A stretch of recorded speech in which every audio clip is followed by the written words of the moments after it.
Jadi saya mau nanya nih sama abang.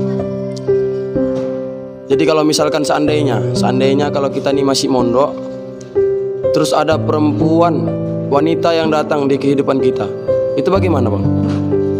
Jadi menurut pemikiran gue, kalau kita sedang menuntut ilmu agama ataupun mondok di pesantren, ada seorang wanita menghampiri kita, maka kita jangan mudah tergiur, jangan mudah kita terpengaruh.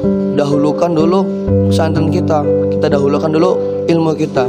Maka dahulukan Al-Quran kita. Kalau seorang wanita itu mah gampang, maka dia akan mendatangi kita kalau kita memang betul-betul menjadi seorang hafiz Quran, alim ulama yang benar-benar Allah ridhoi. Jangankan seorang wanita, bahkan pabriknya sendiri, yaitu orang tua, ayah atau ibunya akan datang kita untuk dijadikan seorang menantunya. Bagaimana? Insyaallah. Kenapa ya bang?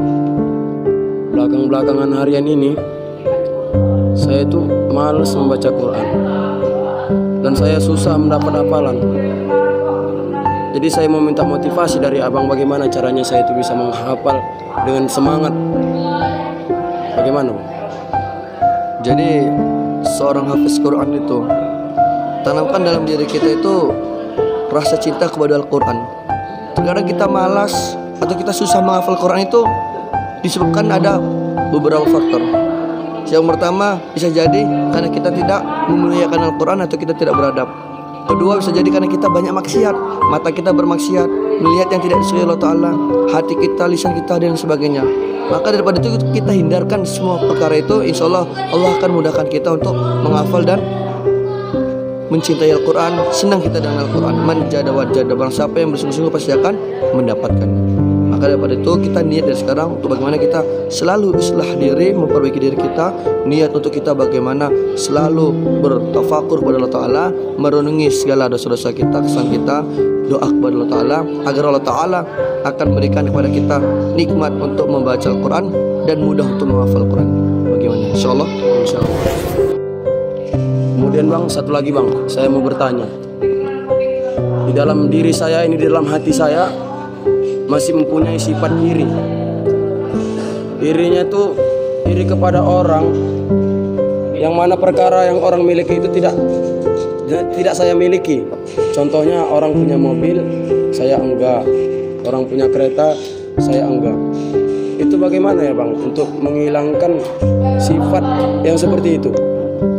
Gimana bang? Jadi kita jangan mudah tertipu dengan dunia tersebut, karena dunia itu faturmagana. Maka jangan kita memiliki dalam hati sifat iri, hasad kepada saudara kita, karena itu adalah perbuatan yang sia-sia. Kata Rasulullah, al-hasadu ya'kulul hasanati kama ta'kulun narul hatabah. Al-hasadu ya'kulul hasanati.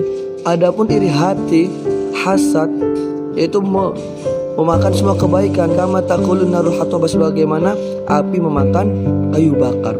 Rugi kita memiliki kebaikan, perkara yang bagus, namun karena kita punya iri hati, dengki kepada saudara kita, padahal yang kita irikan itu perkara dunia yang paling sementara, maka semua kebaikan kita, hasanah tadi, akan hilang, akan habis, terkikis bagaimana api memakan kayu bakar. Maka kata ulama, boleh kita iri, namun irilah dalam perkara kebaikan. Contoh, ada orang hafiz Quran, kita enggak, kita iri. Orang rajin sedekah, kita enggak, kita iri.